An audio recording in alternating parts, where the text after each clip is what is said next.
Assalamualaikum warahmatullahi wabarakatuh.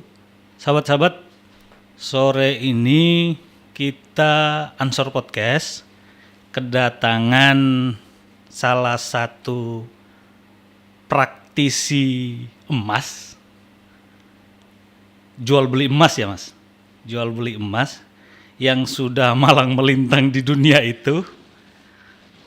Kita akan ngobrol-ngobrol dengan narsum kita sore hari ini, yang tentunya kita akan mendengarkan banyak hal lah dari beliau. Kita kedatangan Mas Sandi. Halo Mas. Halo, ya. Iya kabarnya Mas? Baik. Alhamdulillah sehat. Lancar puasanya Mas? Lancar. Alhamdulillah. Kita harus tetap sehat, harus tetap kuat. Siap. Setelah sahur harus minum banyak air putih, Iya. biar kita tetap kuat, bisa nggak dehidrasi dan lain-lain tuh. Oke Mas, Ya. saya mau ngobrol-ngobrol dengan Mas Sandi terkait beberapa hal yang bisa saya dengarkan, bukan obrolan sih sebenarnya. Saya lebih mau menanyakan banyak hal dari Mas Sandi tentang apa itu investasi emas. Oh, oke. Langsung investasi nih ya. Enggak, tapi biasanya template-nya Mas kita itu nanya background-nya itu dari mana, prosesnya itu awalnya itu gimana, kayak gitu tuh Mas. Biasanya kita itu ngobrol awalnya itu kayak gitu, karena pada akhirnya nanti kita akan menarik kesimpulan, atau penonton kita itu akan menarik kesimpulan bahwa ternyata orang dengan tingkat kesuksesan seperti ini dia berproses dengan cara yang seperti ini, kayak gitu Mas. Jadi saya persilahkan ke Mas Sandi untuk menceritakan banyak hal-hal menarik dari prosesnya yang mungkin juga tidak mudah. Monggo Mas. Oke, sebelumnya saya mau mengucapkan terima kasih dulu nih Sama-sama, buat Ansor sama program podcastnya, yang insya Allah nanti tambah sukses lah. Amin. Semoga. Oke, baik. Perkenalkan dulu, mungkin nama saya mungkin masih asing, dan emang saya juga bukan orang yang self branding lah. Tapi gitu, bukan orang asing dong. Asli lokal. Oh siap, lokal. Saya malu sebenarnya. Kenapa? Kebanyakan tuh pedagang emas ya mungkin kulitnya agak putih, saya hitam sendiri. Istilahnya itu Cinaireng. Ya. Siap. Saya asli Jakarta. Asli Ya, Jakarta, Asli siap. Jakarta, ya masih ada turunan Jawanya lah.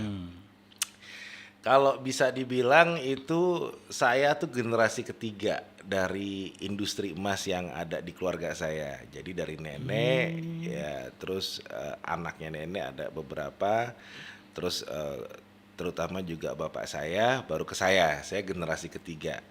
Berarti basic bisnis keluarga itu emas ya Mas? Basicnya iya. Oke. Sebenarnya sih saya nggak belajar secara spesifik dari keluarga, ya kan. Tapi saya hanya terbiasa aja mendengar omongan-omongan dari antara keluarga itu membahas tentang emas dan segala macam, tentang emas, dari perdagangannya, transaksinya dan segala macamnya. Itu saya terbiasa. Oke.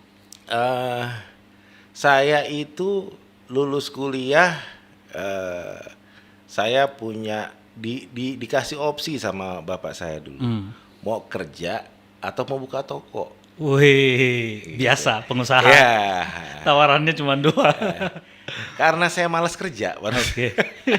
saya milih buka toko karena milih buka fleksibel. toko. Oh, ya siap. kan? Bisa kapan buka, kapan tutup. Oke. Balik lagi. Jadi Buka toko ya? Lebih buka milih toko. buka jadi toko. jadi karena apa saya milih buka toko? Simple aja, karena nggak perlu waktu pagi bangun berangkat kerja, pulang terus saya harus istirahat. Enggak, saya bisa kapan buka, kapan tutup, ya mau saya. Orang Punya saya belum sendiri. kawin, punya sendiri ya. Punya sendiri, oke. Iya. Ya setahun saya jalan lancar, tahun kedua pertengahan toko saya tutup. Bukan karena bangkrut, tapi pasarnya digusur. Pasarnya Itu di mana Mas? Di Kemayoran. Oke. Sekarang jadi Pasar Kemayoran. Oh, Pasar Kemayoran yang sekarang nih. daerah- Dulunya itu ada tokonya Mas Sandi di sana. Oke. Jadi akhirnya nggak bisa tuh buka toko lagi. Ya, sedikit pelajaran sih dari toko emas itu, ya mungkin kalau dari industri emas itu hanya sekitar 10-20%-nya lah pelajaran yang saya dapat di situ. Lalu saya putuskan untuk kerja. Jadi saya selalu ingat nih kata-kata bapak saya nih, ya, udahlah kerja dulu aja, belajar gitu. Liatin bos di sana, nanti kalau jadi bos jadi nggak kaku kan. Bahasanya kan kayak gitu. Ya, oke lah. Akhirnya saya memutuskan untuk kerja. Saya akhirnya masuk bank. Saya pertama di bank ya, khususnya bank syariah. Ya, saya nggak perlu nyebut merek lah ya. Bank Syariah dari 2004 sampai dengan 2009 masih di Bank Syariah. Lalu saya juga pindah lagi ke Bank Syariah lain. Nah, di 2009 itu saya dapat challenge dari bank, dari manajemen bank khususnya. Bangun produk gadai di bank. Karena basic saya di emas. Nyambung nih. Sesederhana itu kan, sederhana banget. Sebenarnya di industri gadai pun saya nggak terlalu mendalami gitu, hanya tahu doang gitu kan. Jadi saya bukalah produk gadai di salah satu bank tahun 2009 saya bangun. Dengan berbagai macam pelajaran yang saya dapat, konsultasi dengan orang pegadaian dan segala macamnya, akhirnya dalam waktu 4 bulan bisnis gadai bank itu launching dulu kita. Ya dengan begitu saya terjun ke lapangan. Saya megang istilahnya saya ke cabang, saya melayani langsung customer. Ya kan, melayani customer. Saya di situ sebagai orang yang menaksir emas. Memperkirakan emas itu ya, Mas. Jadi ada istilah di gadai itu adalah penaksir.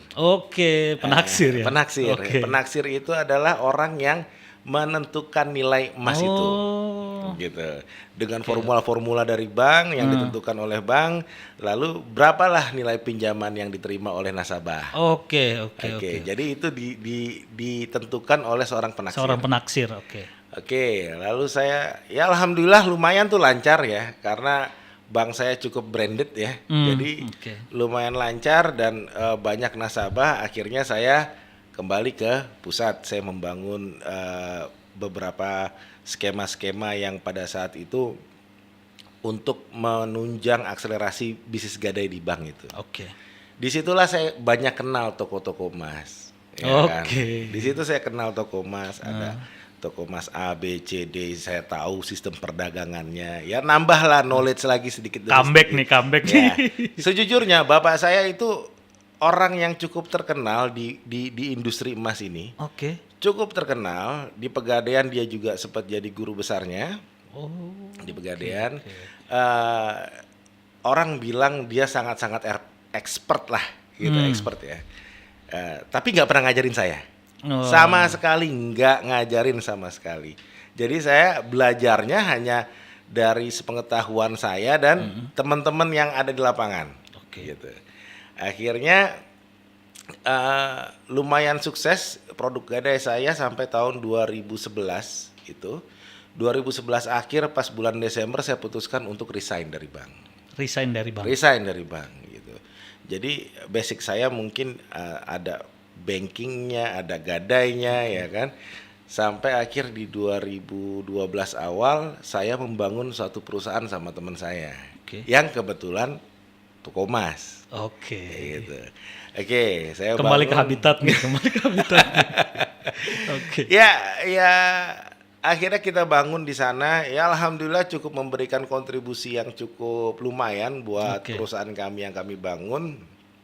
Ya sampai 2016 saya resign gitu.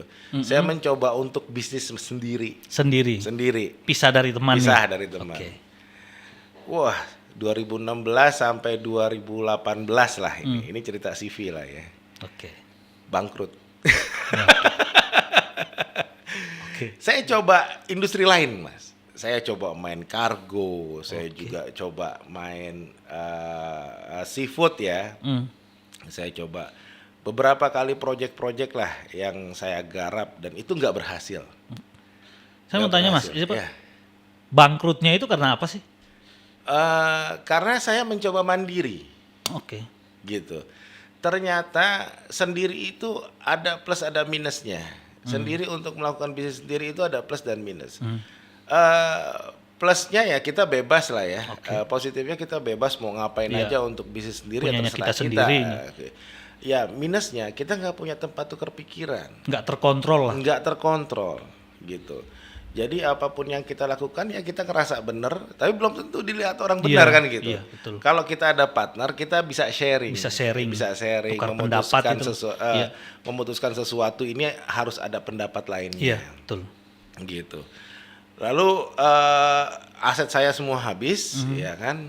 Saya di 2018 itu berarti 2 tahun lah ya itu 2 saya tahun. usaha pokoknya Apa aja apa disikat. aja lah ya. Ternyata passion saya nggak di situ. Nggak di situ. Harus kembali kepada basicnya itu. Akhirnya di tahun 2018 ya namanya juga saya butuh makan lah ya, keluarga butuh makan. Saya memutuskan udah deh saya jadi karyawan lagi deh. Oke. Dan saya jadi karyawan tuh di 2018 ya. Balik lagi ke karyawan ya dengan istilahnya menurunkan ego ya kan. Sampai dengan 2019. Jadi 2018 saya aktif ya di suatu perusahaan swasta. Oke. Saya punya konsep-konsep, Mas. Saya tuh pengennya emang usaha. Passion saya tuh di usaha, bukan di seorang karyawan. Iya. Jadi saya punya konsep-konsep yang mau saya implementasikan karena modal nggak ada, ya kan? Akhirnya saya ngomong sama beberapa teman-teman saya tuh. Adalah satu yang mengaksep. Oh oke, konsep lo keren nih. Oke. Gitu. Awal Oke, mula nih. Awal mula nih. Oke. Oke, gue join deh. Oke. Gitu. Oke, akhirnya join lah. Di 2019 saya dengan partner saya bikin suatu perusahaan. Dulu namanya, kalau ini perusahaan saya jadi saya boleh publish nih. Oke, siap. Monggo, monggo. Boleh dong. Jadi bikin mini manufacturing, gold manufacturing. Oke. Jadi saya bikin koin sama bar. Saya bikin koin sama bar, ya dikit-dikit jewelry, ya kan. Saya terima project dari beberapa klien saya yang dia bikin koin atau bikin emas batangan itu Oke, Mas. untuk dilakukan penjualan lagi. Oke. Oke. Ya sampai di 2019 ya akhirnya berkembang ya saya coba main di mining, saya juga coba main di beberapa core business yang kaitan dengan gold industry. Oke. Akhirnya saya sudah bisa merangkumkan nih sekarang. Saya bisnis saya bisnis emas ini saya dari mining ke smelter refinery, ke proses manufacturing, pabrikasi. Oke. Terus saya ke emas digital. Oh, masuk di masjid juga. Lalu Oke. saya juga saat ini saya alhamdulillah baru dapat project ekspor. Ada pasar luar negeri untuk jewelry. Ya sampai ya punya rencana sih saya mau main lagi ke retail gitu. Tapi belum baru sampai di B2B. Tapi tapi kalau yang untuk B2C-nya mungkin saya mainnya di emas digital nih. Mas digital ya. Jujur aja, saya nggak sendiri. Saya berpartner dengan semua orang. Betul. Nah itu yang Belajar dari pengalaman. belajar tuh ya, dari Mas? pengalaman. Jadi partner itu menurut saya ya, karena saya punya ego mungkin nggak terlalu bagus. Jadi saya lebih nyaman kalau kita berpartner. Jadi ada satu dual kontrol gitu. Betul. Mungkin nggak dual, mungkin ada beberapa partner yang bisa ngasih saya kontrol saya dan segala macamnya. Seperti itu sih sampai sekarang. Oke. Ternyata banyak pelajaran yang diambil dari kegagalan-kegagalan sebelumnya. Akhirnya mencoba untuk meramu sebuah skema baru. Berpartner ini solusinya. Iya. Karena di sana ada saling tukar pendapat, bisa Benar. saling memenuhi kekurangan masing-masing lah. Ya, ya, ya. Ngomong investasi ya Mas. Oke. Emas ini bicara investasi juga kan? Emas Bisa ini. dibilang. Bisa dibilang bicara investasi juga ya. Kalau ngomong soal investasi itu Mas, kan ada banyak yang bisa orang investasikan nih. Jadi kayak tanah bisa jadi investasi juga, Ya. terus properti bisa jadi investasi juga. Yang membedakan hal-hal itu dengan emas, properti, tanah dan lain sebagainya itu dengan emas itu apa sih Mas? Oke, gini. Kembali ke istilah investasi ya. Yes. Oke. Investasi itu kita berusaha mengalokasikan uang kita ke suatu jenis apapun, entah itu barang ya, Oke. entah itu apapun lah, Apapun. yang kita berharap mendapatkan profit atau keuntungan. gain dari nilai uang kita di situ. Oke. Oke. Untuk investasi emas khususnya nih, ya, kalau menurut saya nggak menguntungkan, Oh gitu. nggak menguntungkan. Oke. Emas itu nggak bisa bikin Anda kaya. Oke. Ya. Emas itu bisa bikin Anda tetap kaya. Wow. Oke. Emas itu nggak bisa bikin Anda kaya, tapi emas bisa bikin Anda tetap kaya. Oke. Ini menariknya di emas ya. Emas ini kan kalau saya melihat ya, kayak saya melihat ya, toko-toko emas nih, ya, itu mungkin abang pernah lihat lah, Oke. pernah diajak ibunya ke pasar ke toko Oke. emas. Oke. Pernah ingat nggak dulu waktu kecil diajak ke pasar ke belanja emas? Pernah ingat nggak? Iya, oke Mas. Nama tokonya apa? Toko emas itu apa ya? Lupa sih Mas. Lupa. Tahu tempatnya, tahu posisi lokasi di pasarnya, ingat nggak? Tahu. Itu zaman dulu ya waktu kecil Oke. kan. Sekarang masih ada nggak toko itu? Nggak ada sih. Nggak ada. Iya. Oke. Lebih banyaknya sih ada ya. Lebih banyaknya ada ya? Ada. Jadi gini. Mungkin penonton bisa. Karena ini Mas, kalau di kampung Oh, Mas, iya, iya, di iya. kampung. Beda sama yang di kota-kota besar Oke. kan. Kalau Jadi di kampung mah biasanya gini. pergeseran itu banyak. Jadi biasanya gini, mungkin ada toko dulu langganan orang tuanya, terus diwarisi ke anaknya. Anaknya masih langganan ke toko yang sama tuh. Oh, oke. Iya kan? Mungkin kalau cewek-cewek mungkin lebih paham nih, ya kan? Iya. Jadi, pernah sempat diajak ibunya dulu belanja ke toko Mas A misalnya, ya kan? Lalu sekarang udah dewasa bahkan masih punya anak lagi, ngajak anaknya ke situ. Pertanyaan saya, penjaganya masih ada yang dulu apa yang baru? Pasti yang baru dong. Iya. Ada generasinya kan? Oh. Oke. Oke, let's say itu berarti bisnis ini bisa diwariskan. Bisnis jangka panjang. Ya, Mas. oke. Ini kita dari luarnya dulu. Oke.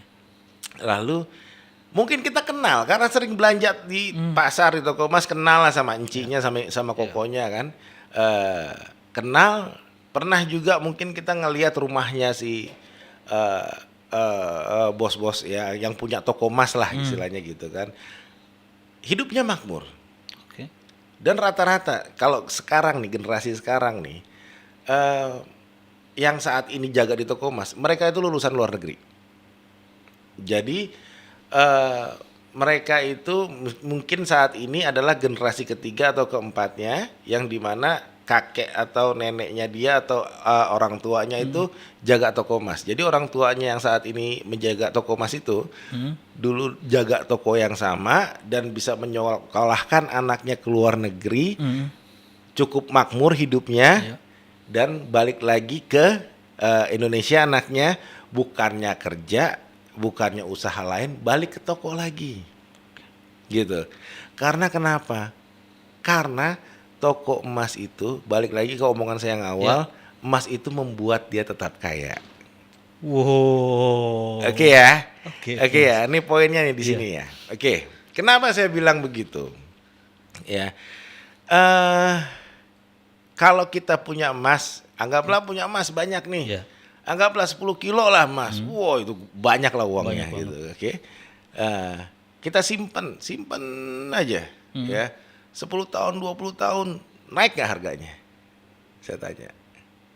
Bisa naik, Bisa naik, oke. bisa tetap juga Mas. Bisa tetap, bisa turun nggak? Bisa turun juga. Oke ya. Segala investasi kan ada yang namanya resiko. Iya. Oke. Gini, emas itu bisa naik kalau semua barang naik. Oke. Oke. Jadi bukan, ternyata saya pikir-pikir lagi, bukan barang yang naik, tapi nilai uangnya yang turun. Nilai yang uang membuat emas itu jadi naik harganya. Nilai uang turun, harga emas naik. Ya, oke nih, saya anggap ya, oke. Oke. Di zaman kenabian, kita Oke. bicara 1400 tahun yang lalu deh. Oke. Mungkin ada sering banyak beredar lah masalah hadis-hadis dan segala Oke. macam, ada dinar, dirham. Dinar Jadi dirham. saya simpelin dulu ya. Jadi emas itu adalah mata uang di semua kitab suci agama apapun. Ada. Oke. Emas dan perak, emas dan perak. Emas sama perak. Ya, oke. Nah, zaman dulu di zaman kenabian, di zaman Rasulullah 1400 tahun yang lalu itu. Ya. Harga kambing ya, itu setara dengan 1 dinar. Oke. 1 dinar nih. Mata uang zaman dulu itu Iya, emas. emas. Ya. Dengan perhitungannya dinar. Dinar. Dinar itu bukan mata uang ya. Mm-mm. Dinar itu adalah satuan gramasi Satuan emas. gram Mas. Yo. Ya, Mas. oke. Ya. Dinar itu sama kayak ons, Oke. tolas, Iya. gram. Nah, itu satuan berat namanya dinar. Jadi 1 dinar itu 4,254 seperempat gram. Ya, dengan kadar banyak sih, beberapa yang ada yang kadar 91,6%, ada yang murni juga. Tapi kita lupakan itu karena dinar itu setara dengan emas murni Emas murni. pada saat itu, ya kan. Nah, kalau untuk kategori emas murni 4,25 gram. Kalau kita anggap sekarang emas, anggaplah 1 juta deh. 1 juta emas 4,25 gram berarti berapa nilai uangnya? Kalau per gramnya 1 juta berarti 4.250.000. Pertanyaan saya, bisa beli kambing nggak satu? Bisa. Bisa sekarang nih ya? Iya. Bisa. Sekarang. Oke. Gini, 4,25 gram atau 4.250.000 kalau saat ini harga emas 1 juta, itu bisa beli kambing. Di zaman Nabi, zaman dulu ya, harga kambing itu 1 dinar, Bos. 1 dinar. Berarti pertanyaan saya ya, harga kambingnya yang naik atau nilai uang yang turun? Kalau kita bicara 10 tahun yang lalu deh ya, atau 20 tahun yang lalu ya, harga kambing itu masih di bawah 1 juta kalau 20 tahun yang Iya, lalu. 800.000, ya kan? Iya, betul. Oke kan? 800.000, bahkan 1 juta itu dapat yang bagus. Karena sekarang naik, bukan harga kambing yang naik, kambingnya segitu-gitu aja. Betul. Tapi nilai uang rupiahnya atau nilai uang kertasnya itu yang turun. Gue baru ngerti nih Mas. Paham ya? Betul. Paham ya? Betul. Berarti kalau Anda nyimpan emas, anggaplah Anda punya uang, lalu menukarkan uang Anda dengan emas, ya. Emas Anda diemin aja. Ya. Apakah harga emas naik nih?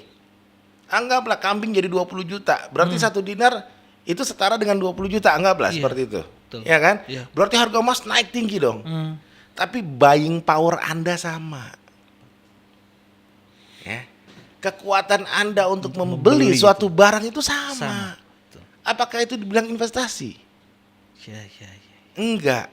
Emas itu hanya mengamankan aset Anda. Oke. Ya. Untuk membuat Anda Mengamankan. tetap jadi kaya. Ya, untuk membuat Anda tetap kaya. Tetap kaya. Terus gimana masalah toko emas? Iya. Ya kan? Toko emas yang istilahnya dia nyimpan emas. Oke, nyimpan emas. Ya. Pertanyaan saya gini, kalau nih mungkin Anda udah sedikit paham ya. Oke. Ya kurang lebih sedikit. Kurang lagi paham ya, udah sedikit paham ya. Oke. Misalnya toko emas nih. Toko emas bukalah toko. Ya. Punya stok lah dia. Mas, oke. Ditutup tokonya, 2 tahun dia nggak buka. Pertanyaan saya, apakah dia rugi? Enggak. Karena emasnya ada. Karena emasnya ada. Betul. Ya kan? Betul. Oke. Sekarang bagaimana kalau dia berniaga? Oke. Dia jual, dia beli lagi yang lebih murah, dia jual lagi, berputar emasnya. Apakah itu menambah kekayaannya dia? Menambah atau enggak? Enggak sih. Menambah karena ada profit, Oh iya. ada nilai Sorry. jual, ya kan? Ada nilai beli. Oke. Namanya spread, nilai jual dan nilai beli. Punyalah standar, ya. Harga jual saya sekian. Kalau saya mau beli ya sekian. Oke. Nah, disitulah gainnya, disitulah profitnya, di mana Keuntungannya di toko situ ya? emas itu dia menyimpan asetnya dalam bentuk emas, yang di mana dia itu tetap stabil dalam aset, dan dia mendapatkan keuntungan dikarenakan dia berniaga. Oke ya. Kalau ada proses berniaga itu baru dia dapat keuntungan. Baru ya? dapat keuntungan, baru di situ investasi. Oh, di situ baru ngomong investasi tuh. Baru dia menginvestasikan emas, lalu dia berniaga, menjual dan membeli, mencari keuntungan dari transaksi emasnya. Nah, itu baru bisa dinilai, dibilang investasi. Oke. Mungkin seperti itu, agak panjang. Oke. Tapi bisa dimengerti nggak? iya. Ya punya gambaran lah Mas. Ah, Karena memang ini hal yang Baru. agak baru Iya. buat saya itu Mas. Ngomongin masalah emas apa dan lain-lain itu saya ya cukup mendapatkan penjelasan yang lengkap juga dari Mas Andi nih. Jadi semoga ini juga bermanfaat buat teman-teman nih, teman-teman Ansor Banser sama penonton Ansor Podcast. Ini penjelasan yang cukup, dia simple sebenarnya, simple tapi cukup lengkap itu Mas. Penjelasan yang cukup lengkap tentang emas ini seperti apa, posisinya dia ketika tidak diniagakan seperti apa, ya kan Mas? Dia tetap akan mempertahankan nilai kekayaanmu akan tetap di situ kalau kamu nggak jual. Tapi kalau kamu jual, kamu dapat keuntungan. Iya. Lalu beli lagi yang murah. Lalu beli lagi yang murah. Oke. Siap. Itulah dia dapat Siap. keuntungan di situ. Oke Mas. Oke. Ini karena memang hal baru jadi ya saya agak bingung meraba-raba Agak ini. buta Iya, masalah. agak buta sih. Sebenarnya gini, ya apapun komoditasnya yang kita lakukan transaksi jual dan beli, ya jangan sampai kita menjual kita rugi dong. Iya betul. Pasti kalau bisa kita jual, kita ada untung. Ya, dengan kita jual untung, jangan terlena dengan harga. Ya. Oke. Ya, misalnya Anda bukan punya toko nih, toko. Anggaplah jual rokok. Oke. Jual rokok, Anda jual 35.000 sebungkus saat ini. Oke. Anda nyaman dengan 35.000. Oke. Anda jual lah dengan harga laku, habis. Ketika uang 35.000 Anda belikan lagi rokok, ternyata harga rokok kan cepat naik tuh. Di agen naik. Pertanyaan saya, Anda untung atau rugi? Ya rugi Mas. Nah, rugi. Oke. Ya kan? Rugi dong. Rugi. Karena kenapa? Nggak ngecek di agen berapa pada saat jual rokok. Oke. Oke ya. Betul. Ini kan sistem niaga umum. Orang tuh dagang ya pengen tahu. Kalau kita mengklaim kita adalah pedagang rokok, harus tahu dong. Saya jual berapa, saya belinya berapa. Oke Mas. Ya kan? Disitulah ada spread, ada nilai jual, nilai beli di situ. Nilai beli di situ adalah namanya spread yang bisa dijadikan keuntungan buat kita. Oh, berarti harus ngecek dulu nih harganya nih, Ya. baru kita bisa jual nih. Iya, bener. Jangan sampai Anda terlena Oke. dengan nilainya, Oke. gitu loh. Oke, Oke, 35.000 omset gede. Hmm. Ketika beli bahan lagi, ternyata beli komoditasnya lagi yang untuk dijual ternyata nggak cukup nilainya. Oke. Oke, sama emas, gitu loh. Kita bicara hari ini nih, hari ini emas anggaplah let's say 1 juta. 1 juta. Wah, euforia. Kenapa? Karena kita belinya waktu 800.000. Wah, saya untung, saya jual lah emas saya. Oke, dapat uang 1 juta. Beli lagi lah buat tambahan stok saya. Ternyata harga emas udah 1.200.000 dong, Bos. Rugi 200 gitu. Rugi dong berarti. Bener nggak? Betul. Nah, inilah ini skema dalam arti investasi. Di mana Anda harus tahu hulu hilirnya itu harus tahu ya, Mas. Hilirnya tahu. Oke. Ya, jadi kalau mau investasi emas, yang pertama adalah kalau hanya sebatas mengamankan uang Anda, it's okay. Itu good di emas. Oke. Sangat-sangat baik. Oke. Kalau Anda mau cari untung, cari duit dengan pasif di emas, itu nggak bisa. Tapi Oke. kalau Anda berniaga, jual dan beli, itu Anda adalah mendapatkan keuntungan investasi Keuntungan emas. investasi emas. Oke. Ya, Paham saya. paham ya? Paham. Paham ya? Insya Allah aku yakin paham. paham. Sahabat-sahabat juga pasti paham nih. Kalau Paham, ya? penjelasannya kayak gitu tadi tuh, Mas. Oke, Detail paham. ya. Detail. Oke. Oke, Mas. Oke. Apa? Mas Andi ini kan lagi bilang campaign apa ya? Tentang ada sebuah brand yang namanya itu Masnu. Oh iya itu Yang punyanya Mas Andi tuh. Mas Masnu. digital saya. Ya. Masnu itu apa sih, Mas? Ceritain dong. Gini ya. Bukannya saya apa ya? Saya itu adalah anggota Komite Perdagangan Emas Digital. Oke, siap. Ya. Jadi saya tuh tahu undang-undang dan aturan kaitan dengan perdagangan emas digital. Oke. Nah, saya juga ngeliat lah teman-teman di mana banyaklah perusahaan-perusahaan emas digital nih, gitu. Ya, ada yang bagus, survive tinggi, ya kan? Ada juga yang gitu-gitu aja, gitu. Tapi alhamdulillah masih semua fine lah. Oke. Saya mau membawa suatu citra yang beda di emas digital saya. Karena itu saya dan beberapa teman bikinlah yang namanya Masnu. Ya, banyak orang bilang Mas NU. Oke. Ya memang kami adalah semua warga Nahdien. Oke. Gitu. Ya nggak salah dong. Yang cinta sama NU. Oke. Ya.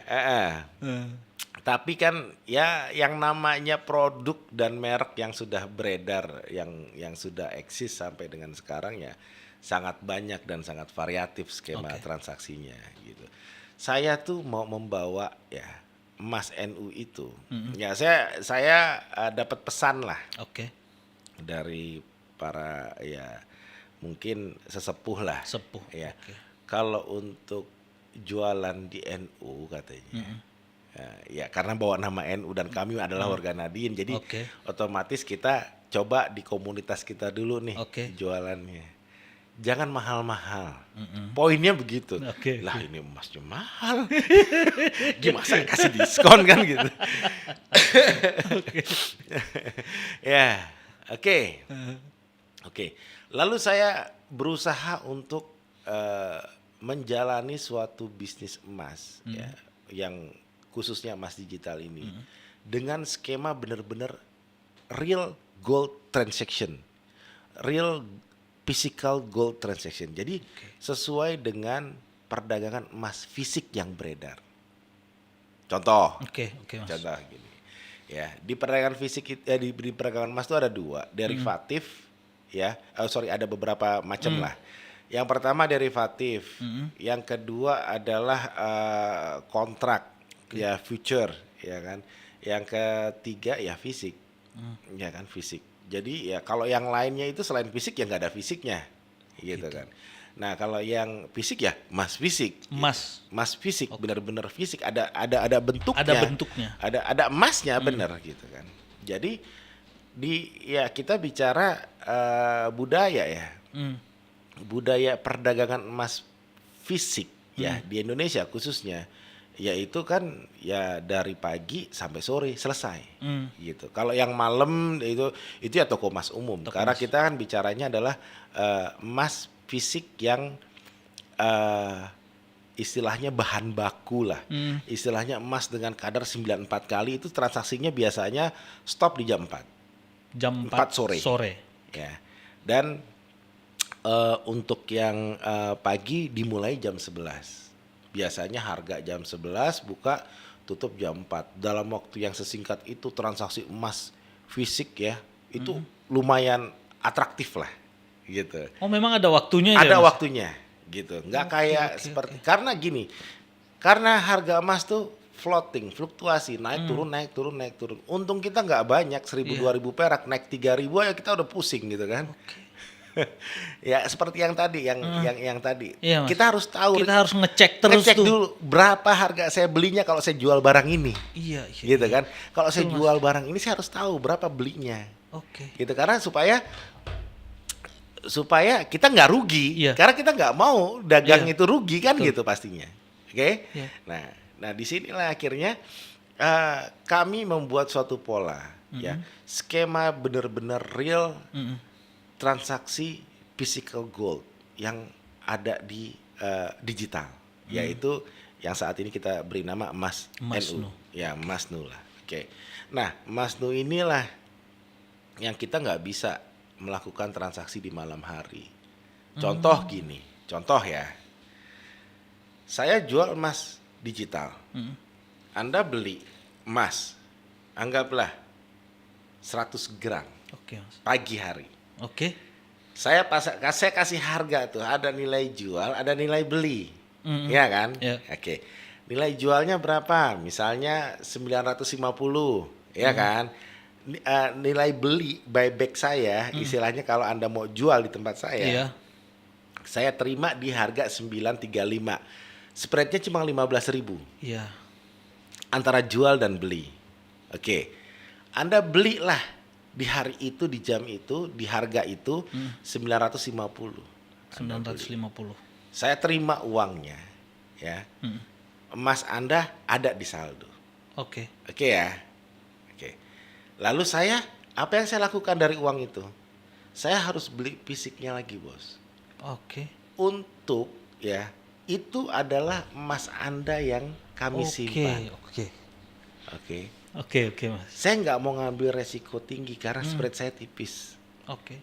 Ya, saya simpan, saya beli dari uang Anda, ya kan, Anda beli ke saya, Beli.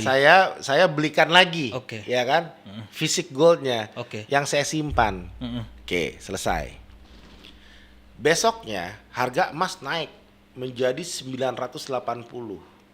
Ingetin ya, Iya. 980. Pertama 950.000 Oke. nih. 980. Buybacknya 965.000. Karena ada spread dong. Iya. Jual dan beli Iya. 965. Ya. Itu terjadi kemarin.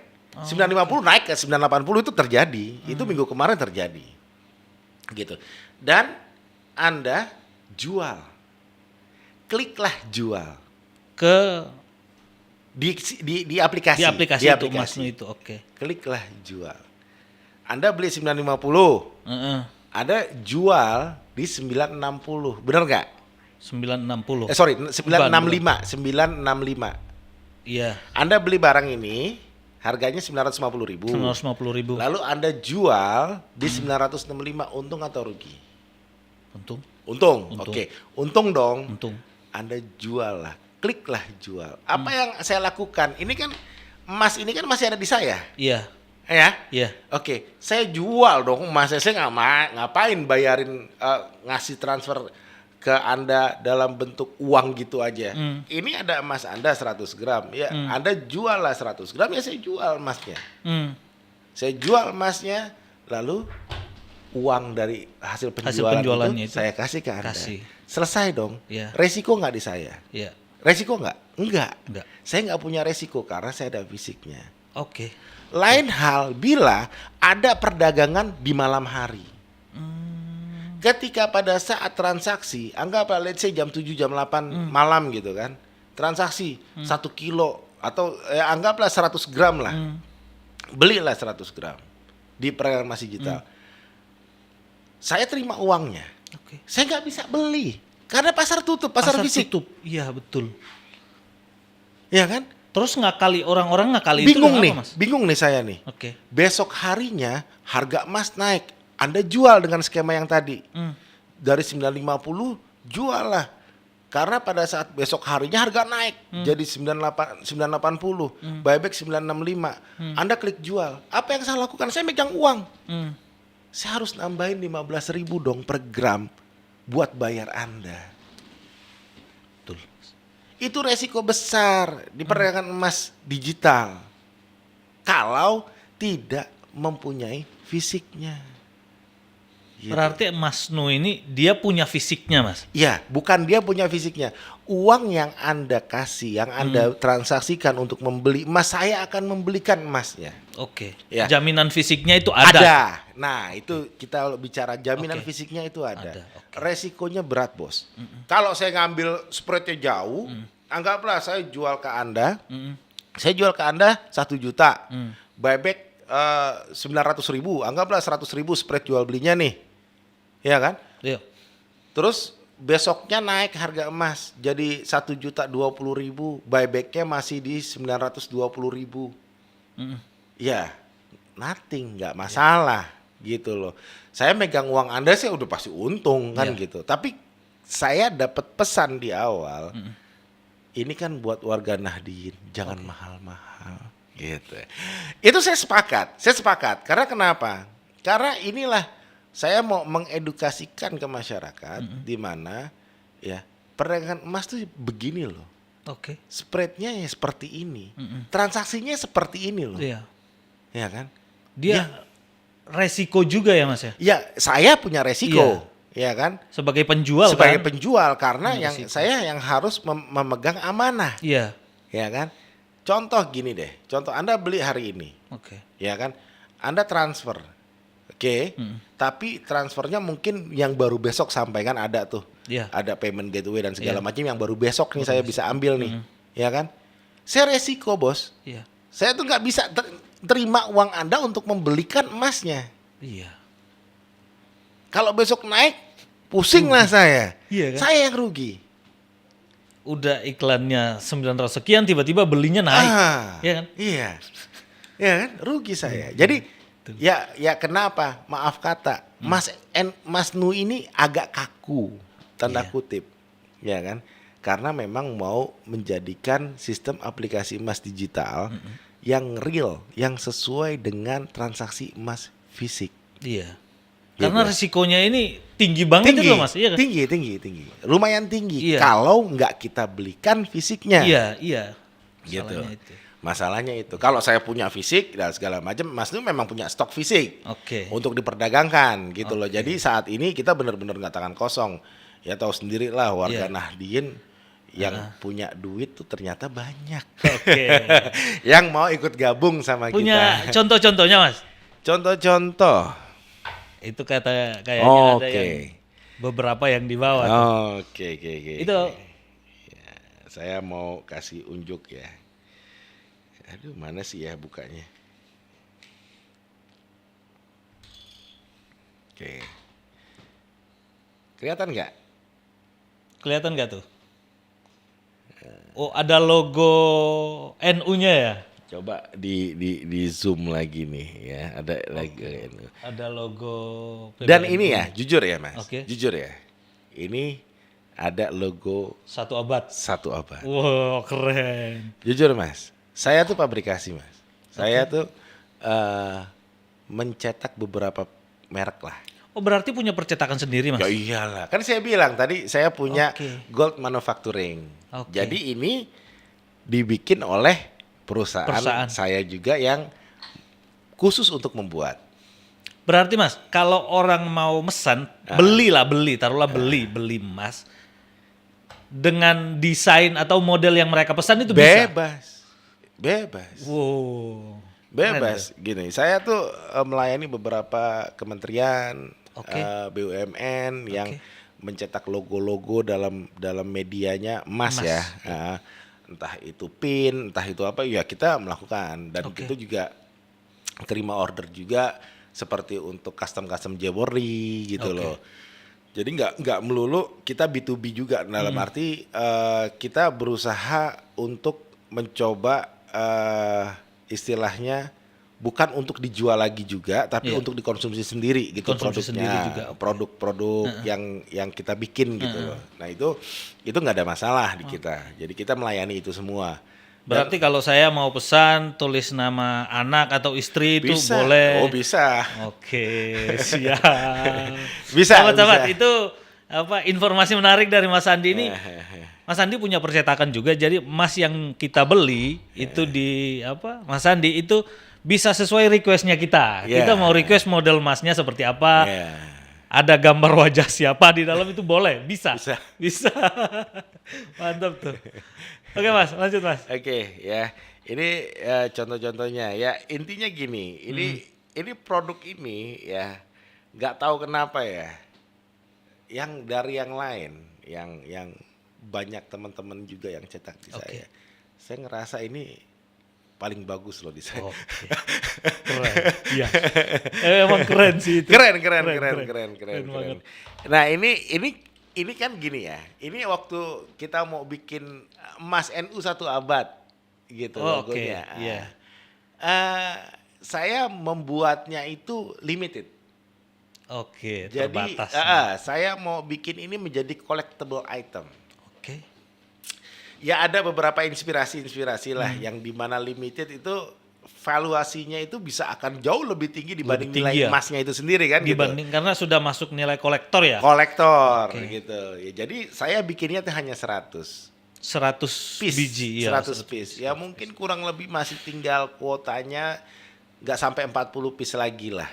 Gitu. Jadi kalau teman-teman ada yang mau beli kalau ya monggo. teman-teman ada yang mau beli ini emas bersejarah karena karena dia 1 abad logonya. mencantumkan logo 1 abad Nahdlatul Ulama. Kalau yang ini umum lah ya. Itu apa itu Mas? Produk umum sama ada apa namanya emas ya dengan berlogo Nahdlatul Ulama yang sisi belakangnya ini ada tulisan emas Nu logonya. Jadi umum aja.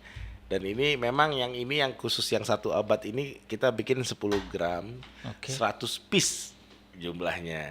Gitu. Nah itu monggo silakan masih ada, nggak sampai 40 lagi saya nggak tahu pastinya. Oke. Kalau Jadi mau silakan sahabat-sahabat di-order. atau teman-teman yang sempat nonton itu kalau mau order monggo. Stoknya masih ada. Masih ada. Keren Mas. Saya baru lihat tuh ada logo 1 abad di cetakan emas tuh. Mantap. Sebenarnya gini, ini karena kita itu nggak terlalu publishing. Iya. Pertama ya, Mas Nu itu kita preparingnya tuh terlalu dini. Bukan terlalu dini. Saya mempunyai konsep di akhir bulan November tahun lalu. Desember kita coba konsolidasi lah dengan sistem yang sedemikian rupa lah, skema-skemanya konsolidasi. Di Januari kita udah mulai cetak tuh. Cetak. Di tanggal 7 Februari kita launching dong. Bareng 1 abad di Sidoarjo. Itu jujur aja Mas, untuk membuat yang emas seperti ini persiapannya tuh nggak mudah gitu loh. Jadi banyaklah satu hal yang membuat kita tuh nggak pede untuk launching emas Nu itu. Pada saat itu dan sampai sekarang kita itu sudah bisa bertransaksi tapi masih web based.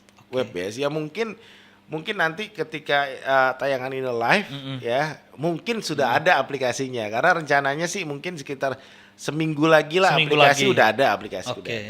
Ini sebagai pengantar untuk aplikasi itu muncul, teman-teman bisa akses di sana untuk pesan dan lain-lain itu kan bisa. Kalau pesan monggo kita sih menyarankan mungkin lebih ke bertransaksi lah lewat digital. Ya. Bisa di emasstripnu.com. Nah di situ coba dicek. emasstripnu.com ya kan. Nah di situ coba aja registrasi gratis ya kan, nggak bayar. Dengan registrasi lihat tuh nanti ada harga-harga emasnya dan bagaimana skema sistem cara pembayaran dan segala macam. Saya mau itu melalui transaksi digital. Gitu. Mas, saya butuh semacam ini penjelasan singkat aja Mas, kayak ini kan saya mau ngomong tentang emas digital ini kan Mas. Jadi investasi emas ini kan dia nggak segmented itu loh Mas. Ya nggak sih, dia nggak segmented karena beberapa poin-poin yang saya baca dari Masnu itu sendiri, orang bisa beli emas dalam jumlah kecil juga bisa. Bisa.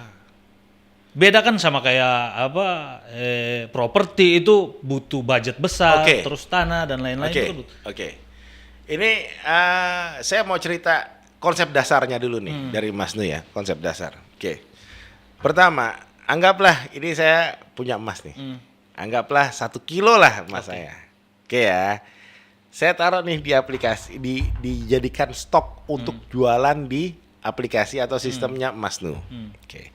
Anda beli 1 gram. Saldo saya berapa berarti tinggal? 999 Sekarang gram. harga emas segitu ya Mas? Enggak. Sorry. Oke. Saldo stok saya. Saya punya anggaplah 1 kilo. 1 kilo. Ya. Heeh. 1 kilo ini Anda beli 100 gram. Anda beli 100 Iya, gram dari 1 iya. kilo ini. Berarti hak saya atas barang itu sudah berkurang 100 gram. 100 gram. Jadi menjadi 900 900 gram. gram, oke. Saldo saya, saldo. Lalu ada lah yang beli 1 gram, ada yang beli 5 gram, ada yang beli 0,1 gram, ada yang beli lebih kecil lagi 0,05 gram. Gitu. Semua tercatat secara digital. Oke. Ya kan? Nah, stok saya lama-lama kan dimakan ini. Dibeli istilahnya, Iya, terjual. Lama-lama habis. Habis. Sekilo habis lah. Berarti nggak ada hak saya lagi di barang itu. Iya. Berarti saya harus nambah, Stok lagi. Iya. ya kan? Nah, kalau Anda beli di harga sekian waktu itu masih di bawah. Ketika saya mau beli lagi tinggi, resiko di saya. Oke. Jadi otomatis ketika Anda beli 100 gram, saya beli lagi 100 gram. Oke. Saya beli lagi 100 gram. Jadi balance. Oke, dia gitu. seimbang itu loh. Seimbang terus begitu. Nah, ya simpelnya seperti itu. Oke. Jadi kita bukannya jualan tanpa stok. Bukan jualan Ya. tanpa stok. Jualan ada barangnya itu Ada loh. barangnya. Ada barang. Anda mau cetak Oke, Mas. yang bentuk 1 abad kayak gini nih. Oke. Anda tadi beli kan bahan bakunya. Oke. Ya. Saya ambil bahan baku Anda. Saya masukin ke mesin cetak saya. Saya press, keluarlah. Pertanyaannya, apakah saya ambil barangnya, saya press, ada ongkos cetaknya nggak? Ada. Harusnya ada dong. Mas. Ada dong, karena saya ada biayanya, Iya, ada punya SDM-nya, ada tenaganya, tenaganya iya. dan segala macam, ya kan? Terjadilah yang namanya biaya ongkos cetak. Ongkos cetak. Nah. Oh, itu di luar biaya emas ini, Mas. Iya, Oke. Anda beli dulu nih 100 gram nih, lalu Anda cetak. Cetak nih, Anda punya 100 gram, Anda cuma cetak 10 gram cuma 1. Oke, cetak, klik cetak, ada biayanya, ada ongkos cetaknya di situ yang harus dibayar. Bayarlah, jadilah fisik ini yang akan Anda terima, yang akan dikirimkan ke tempat Oke. Anda. Kan gitu selesai ya? Oke. Nah, begitulah skemanya. Oke. Di mana ada harga dasar emas, ada ongkos cetaknya. Ongkos cetaknya itu sendiri, dia terpisah dari harga dasar emas itu. Yes, Cocok. kayak gitu. Mantap, Kita insya Allah syariah lah, semuanya sesuai dengan kaidah syariah.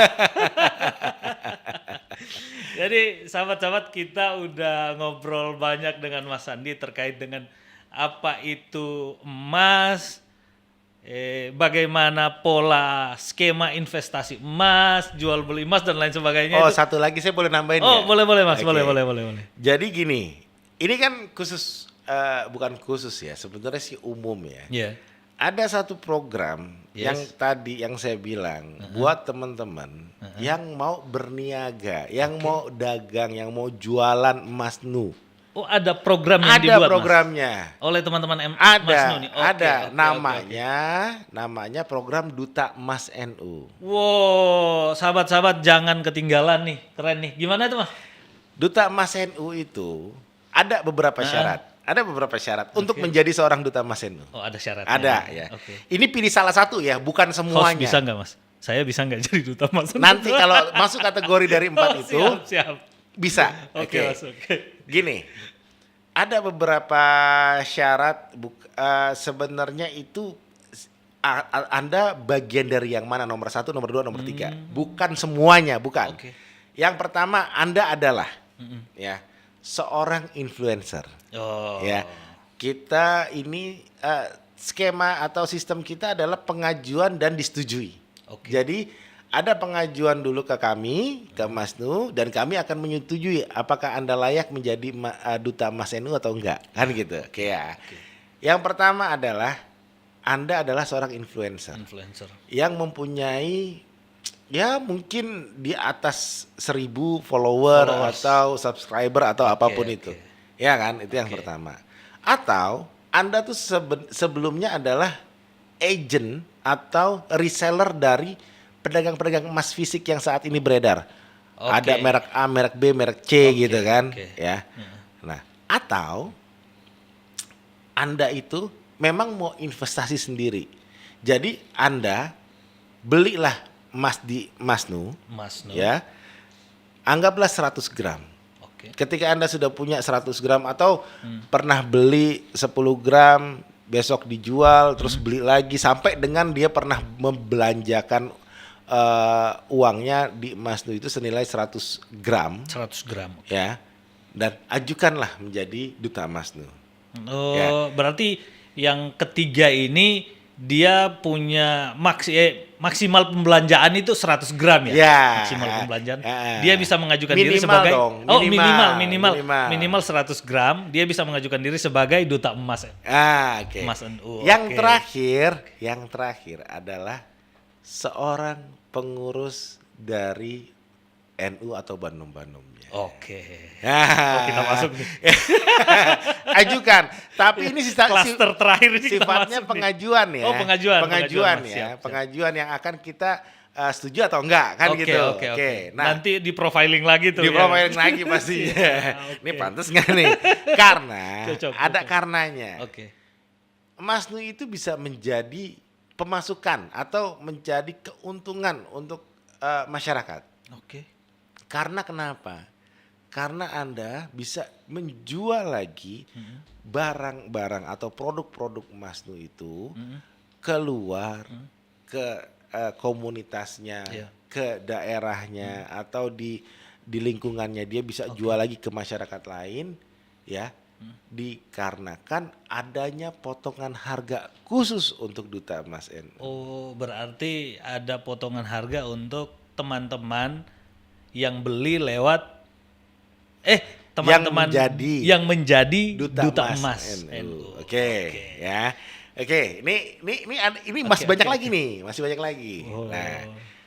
Nah, apa sih kelebihannya, apa sih yang bisa didapat dari duta emas NU? Kalau dia menjadi seorang duta emas NU, dia dapat nih kode referral yang bisa di-share ke teman-temannya. Misalnya, lo mau daftar ke ini enggak?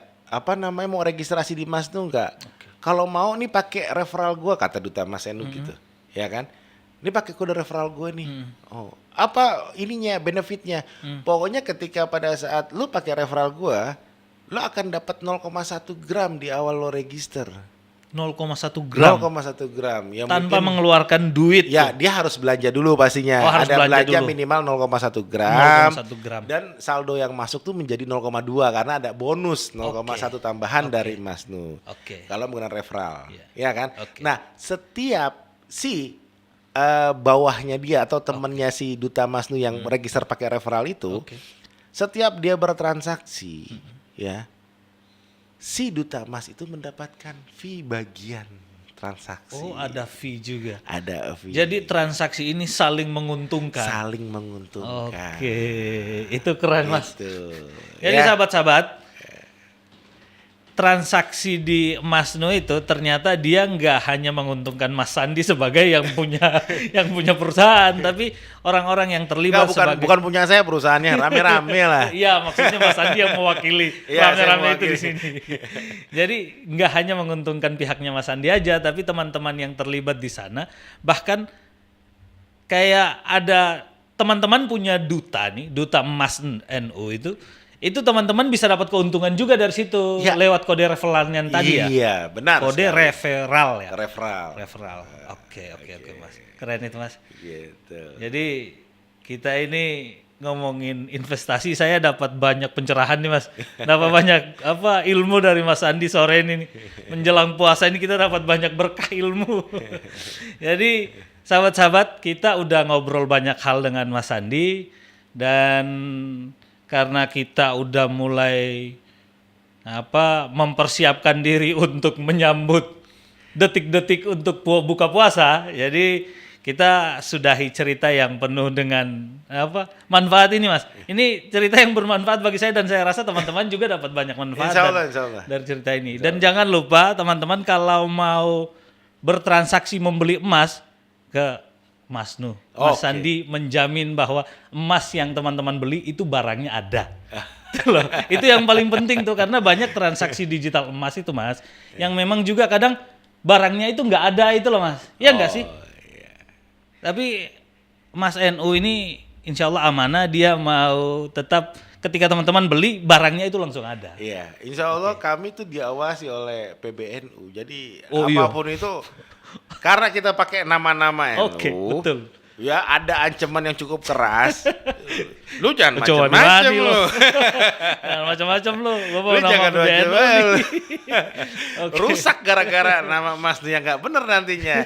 Nah disitulah beban kami. Ya, tanggung jawab moralnya. Tanggung jawab moralnya. Oke. Gimana supaya Mas Nu itu sesuai dengan koridor-koridor ketentuan yang ada. Iya, betul. Itu dia yang harus kita jaga.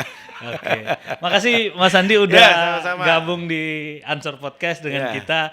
Kita merasa sangat membutuhkan Mas Andi.